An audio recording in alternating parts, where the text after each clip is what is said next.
রাতে ঘুমানোর আগে ছোট্ট একটি সূরা পড়লে 1000 আয়াত তিলাওয়াত করার সওয়াব হয়।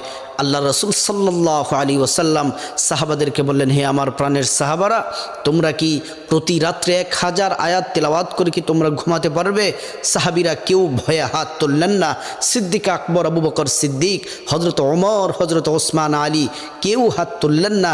আল্লাহ রসুল সাল্লাল্লাহু আলাইহি ওয়াসাল্লাম বললেন, তোমরা কি কোরআনের সেই ছোট্ট সূরাটি তাকাসুর কি তোমরা কি পাঠ করতে পারো?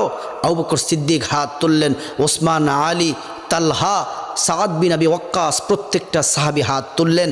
আল্লাহ রাসূল বললেন, ঘুমানোর আগে তোমরা যদি সূরাতুত তাকাসুর, আলহাকুমুত তাকাসুর হাত্তা যুরতুমুল মাকাবির, এই সূরাটি পড়ে যদি তোমরা ঘুমাও, তাহলে তোমরা 1000 আয়াত তেলাওয়াত করলে যে সওয়াব হবে, এই ছোট্ট সূরাটি পড়ে ঘুমালে তোমরা তত বেশি সওয়াব পাবে। আল্লাহ তাআলা